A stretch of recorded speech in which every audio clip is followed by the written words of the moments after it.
Right, the Reds, how are we?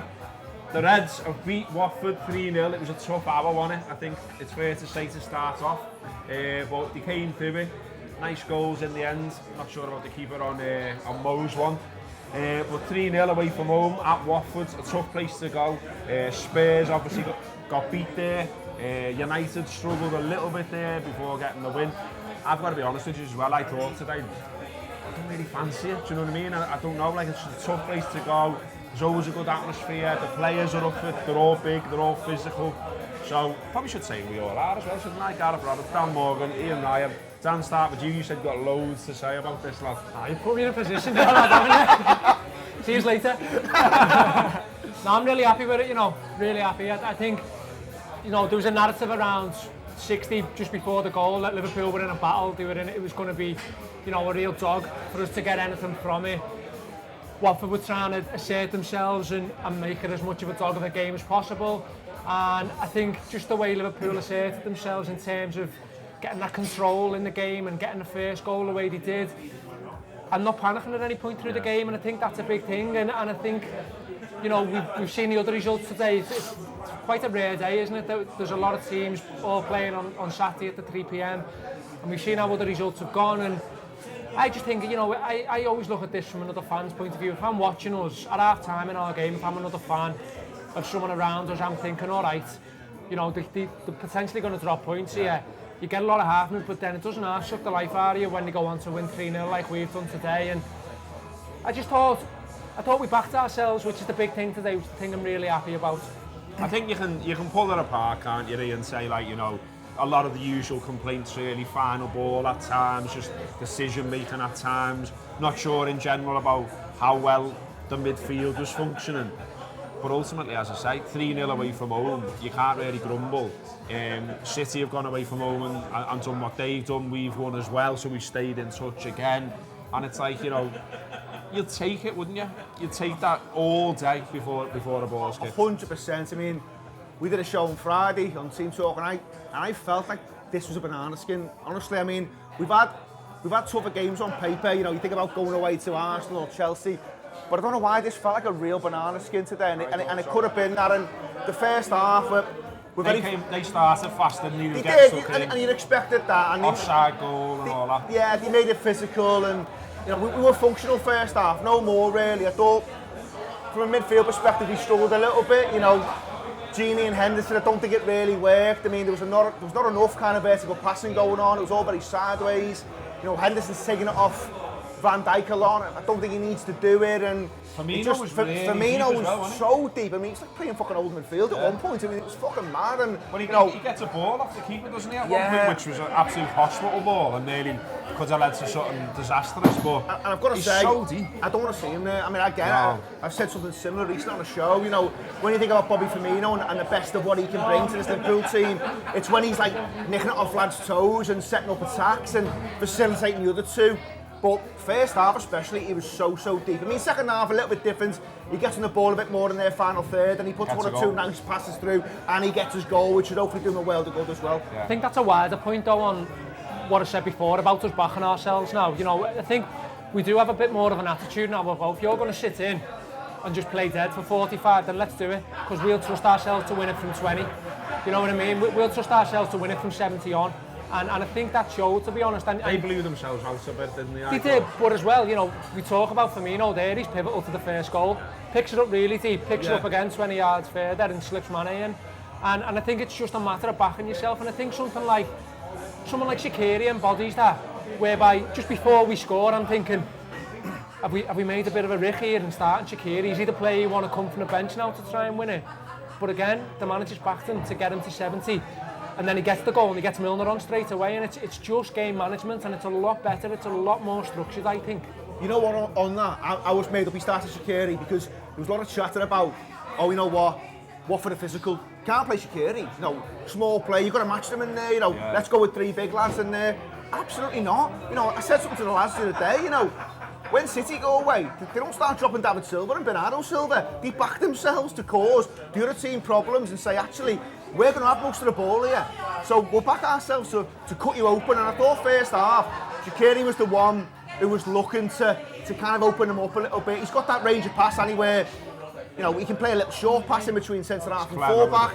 He can kind of dink it over the top, but he's got that range where he can hit the 40-yarder as well and land it on someone's toe. And I thought it was a good decision to play him. You know, he doesn't end up kind of setting anything up or getting a goal, but he was the one who I thought looked most likely to do something first half. And then, as I say, second half we took real control of the game, and you know, it's nice to kind of put 3 in. But I think the point I made before about, you know, sometimes it's hard when you're watching games like this, and obviously the City goals were going in. We were seeing the City goals go in, and they were like fucking training ground goals. You're thinking, sides aren't even having a go at City, and then you see us maybe struggle 45, and it gets you down a little bit. But then, as Dan said there, we were patient.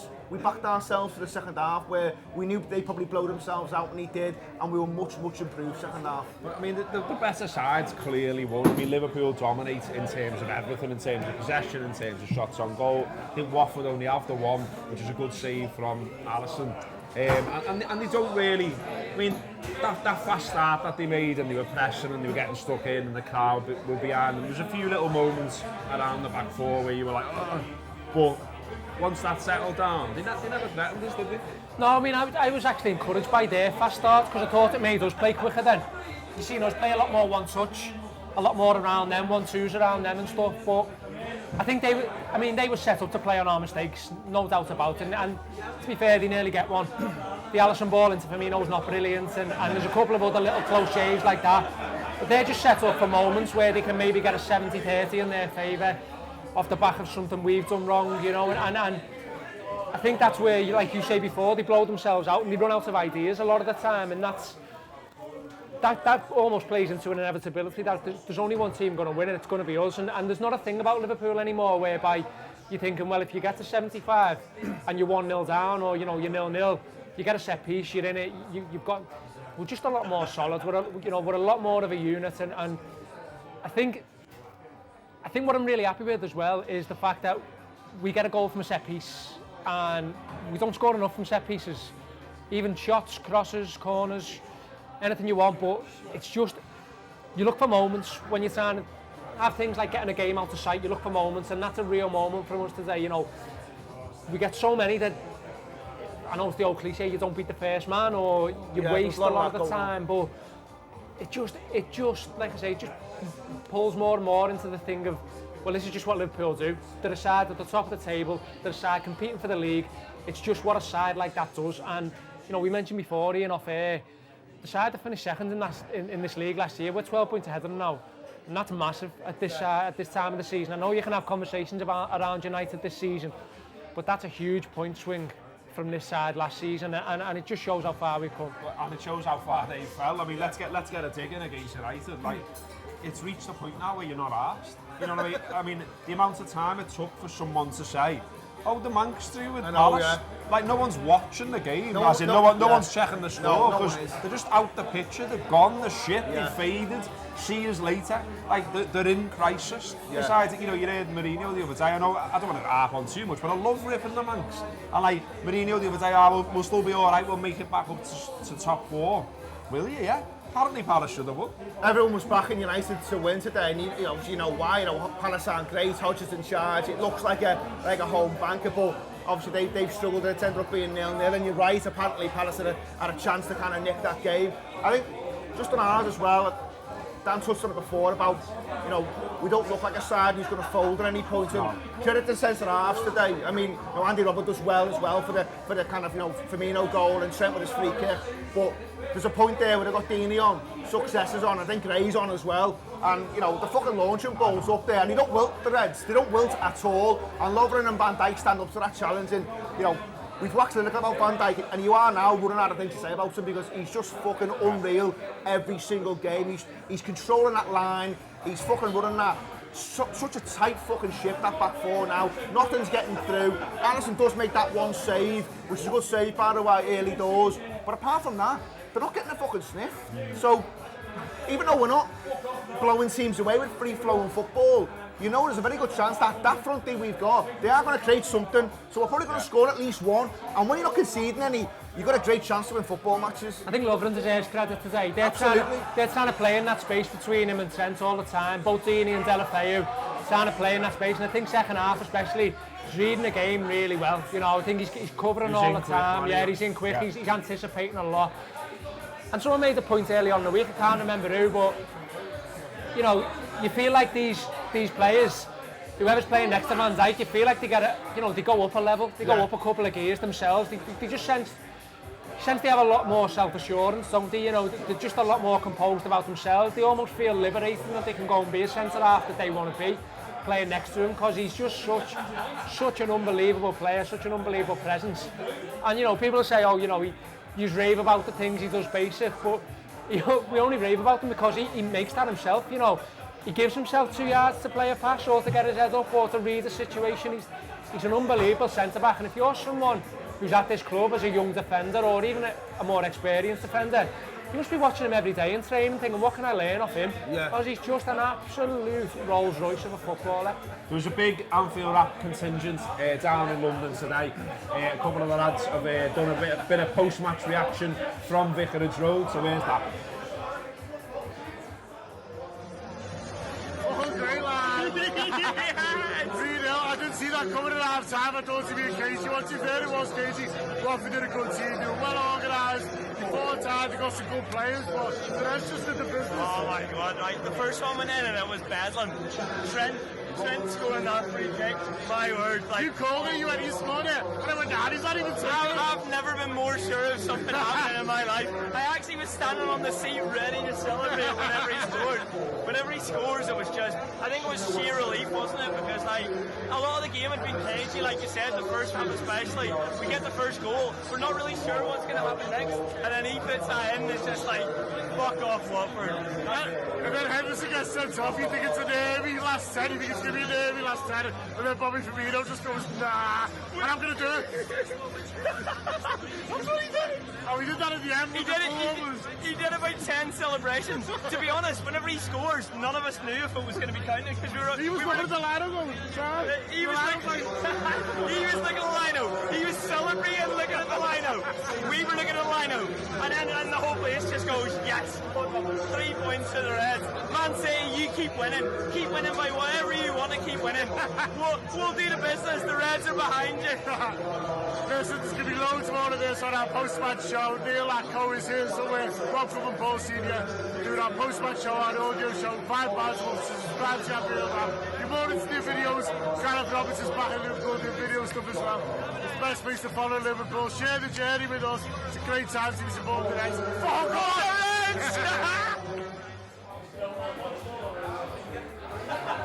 Okay, thanks to the boys there. Let's talk a little bit more about Trent's free kick then. We mentioned it in passing, but cracking free kick, and also a good moment for him, because it feels like, you know, he got dropped. A lot of people have been getting on his back a little bit about performances. He's a young lad, he's a talented lad, he's going to go far. And I love the goal, and I love the celebration as well. And I was actually really jealous that I wasn't in the Liverpool end, because it absolutely went off, and the players went over. You could see them all enjoying it. You could see Trent really enjoying it, and why not? You can see the manager enjoying it, and it feels like maybe one of those moments where I think he's been getting better myself recently anyway, after some poor performances. But this could be a moment where he's like, yes, you know what I mean? Takes it up again. I thought first half he struggled a little bit, and again, obviously it was hard. We were watching it with me, and obviously it was fucking rammed, and it was hard to see the screen at times, and there was people lying on the floor. It was carnage, to be fair. But I don't think he had a great first half. But the free kick. This is when we were in Dubai watching the match. Yeah. He's lying on the floor because you choked him out. To be fair, about most the free kick, he says to me, "Oh, it's gone in," you know. Before it's even fucking been struck, I'm like, "Oh, for fuck's sake!" But it's a great free kick. And I mean, you know, if you don't want to compare it to Gerrard, but it was Gerrard-esque the way he hit it. And confidence, isn't it? You made up for the lad. And as we said before, RON got fucking bossed then. It went off, didn't it, big time? I mean, there's not much better than seeing a local lad just put one in like that. And you could see it meant the fucking world to him. So you're open now, on the back of that, maybe you start to see the Trent that we kind of know is in there, but maybe he struggled for a little bit. But you have to say, that's a 60th appearance today. He's 20 years of age. He's played the World Cup Champions League final. He's putting goals in from free kicks. Not bad, I is it? mean, fucking hell. That's not bad for 20 years of age. And on the other side, he's not Scouse, but he may as well be. Robertson just sort of defines Liverpool a bit, like, you know, you mentioned like a sort of defiance before, and like almost like a we know we're good. He's got that in him, like the way he charges on that run so late on, and it leads to the goal. And it's like that spirit that he's got is infectious, isn't it? He's probably one of the most impressive I've seen in terms of getting better as the game goes on. His engine is absolutely phenomenal, and when you see players flag in terms of what they can put out physically, he just seems to go up all the time. His energy, his industry, his creativity. It's like he spots that though, isn't it? It's like he thrives on it. He goes, okay, they're fucked now, I'm going, here we go. It's like he's playing for the last half an hour in a lot of senses. You know, he's like, I can't wait, where I'll get all this pitch and all this space to run into off 60 because I know that my engine's better than theirs. And I think, you know, he is physically really, really fit. But at the same time, I think a lot of it, like you say, is determination and will. Yeah. And what really pleases me, I mean, the Trent goal pleases me loads for all the things Ian said. But what really pleases me is that we score a third goal from their corner. And all right, it's a bit scruffy. It's not a West Ham away from last season, for example.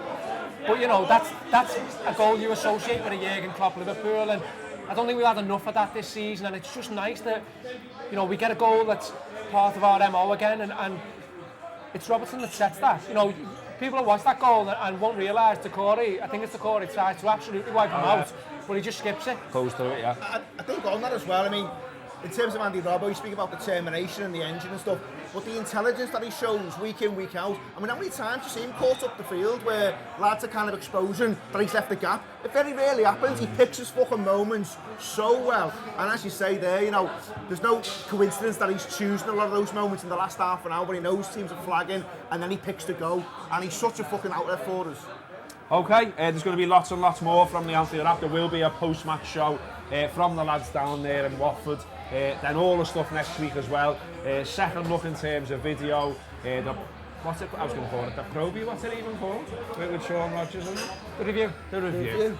There's you know what I mean? There's so much I'm forgetting what it is. But yeah, listen to the Anfield Wrap, watch the Anfield Wrap, read the Anfield Wrap. There's always loads going on.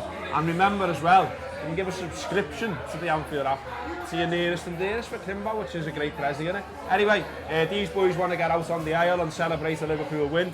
You should do the same. The Reds are boss. Up the Reds, well in. That's been the post-match Pint.